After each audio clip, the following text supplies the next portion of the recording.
விருதுநகர் அருகே நகர் தேசிய நெடுஞ்சாலையில் சிமெண்ட் மூடைகள் ஏற்றி வந்த லாரி மீது ஆம்னி பேருந்து மோதிய விபத்தில் 2 வாகனமும் தீப்பற்றி எரிந்தன.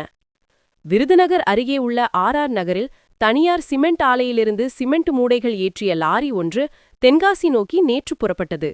லாரியை சாத்தூர் பெரிய கொல்லப்பட்டியைச் சேர்ந்த ராகவன் என்பவர் ஓட்டி சென்றார். நகர் தேசிய நெடுஞ்சாலை சர்வீஸ் ரோட்டிலிருந்து லாரி மெயின் ரோட்டில் ஏறியபோது சென்னையிலிருந்து நாகர்கோயில் நோக்கி பயணிகள் இல்லாமல் வந்த தனியார் ஆம்னி பேருந்து லாரி மீது மோதி விபத்து ஏற்பட்டது. இந்த விபத்தில் லாரியின் முன்பகுதியும் பேருந்து முழுவதும் தீப்பற்றி எரிந்தன. லாரி ஓட்டுநர் ராகவன் தீக்காயமடைந்தார்.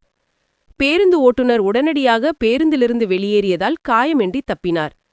காயமடைந்த லாரி ஓட்டுநர் 108 ஆம்புலன்ஸ் மூலம் சிகிச்சைக்காக விருதுநகர் அரசு மருத்துவமனையில் சேர்க்கப்பட்டார். தகவல் அறிந்த தீயணைப்பு வீரர்கள் விரைந்து சென்று லாரி மற்றும் பேருந்தில் பற்றி எரிந்த தீயை அணைத்தனர். இந்த விபத்து குறித்து வச்சக்காரப்பட்டி போலீசார் விசாரணை நடத்தி வருகின்றனர்.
வண்டி நம்பரை போட்டோ வண்டி நம்பரை எழுதி கொடுத்துருக்கேன், போட்டோ எடுத்துங்க.